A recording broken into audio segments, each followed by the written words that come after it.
L'adaptation hédonique. C'est quelque chose qui se passe en tout humain. L'homme s'adapte. Il finit par s'habituer. Et s'il ne fait pas attention, l'ennui va s'installer. Je prends un exemple simple. Tu voulais te marier. Tu es rentré dans toutes sortes de prières. Tu es passé à gauche, à droite, tu t'es marié. Pendant 1 an, c'est la joie, c'est la folie. Tu es content, tout et tout. Puis après, ton niveau de joie descend. Descend, mais ça devient normal. Que le mariage, bon oui, tu t'es marié, tu voulais. Et puis bon, puis après, bref. Tu voulais l'enfant, tu as tout fait, tu as eu l'enfant. Pendant les premiers moments, tu as compté, puis après. Tu voulais cette promotion. Ah, tu voulais la promotion. Tu étais sûr que si tu avais la promotion, ta vie allait changer, tout et tout. Tu as eu la promotion. Et puis après, voilà. Ça ne te dit plus grande chose. À la limite même, si tu n'as pas... en fait, le temps d'apprécier cette promotion que tu es déjà à la recherche de quelque chose d'autre. Le temps d'apprécier l'enfant, peut-être 1 an, 2 ans, que tu as déjà d'autres aspirations.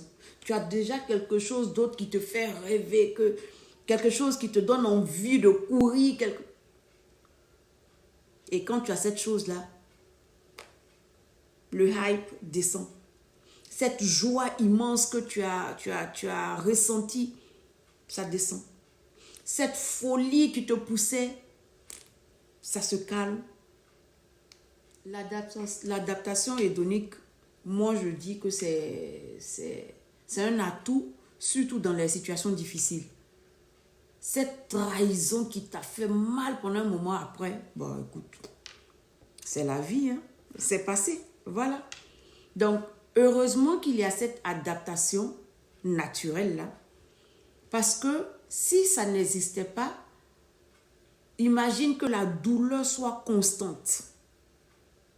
Heureusement qu'avec l'adaptation hédonique, avec le temps, les choses, ça fade away. Ça diminue en intensité et puis quelquefois même ça disparaît. Ça ne te dit plus rien, ça ne te fait plus autant mal que ça te faisait mal quand ça a commencé dans les débuts de la trahison, de la séparation, du divorce, quoi que ce soit. À la limite, c'est la vie, hein. Donc, cette adaptation, c'est le fait, c'est quelque chose qui te permet de passer d'un état émotionnel haut à un état émotionnel plat. C'est comme ça moi je l'appelle.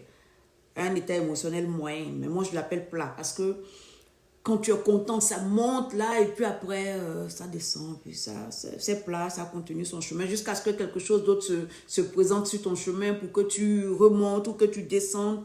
Donc que ce soit une situation heureuse ou malheureuse, il y a un pic en émotion, il y a un pic en sentiment, tout ça, mais après, avec le temps, ça descend.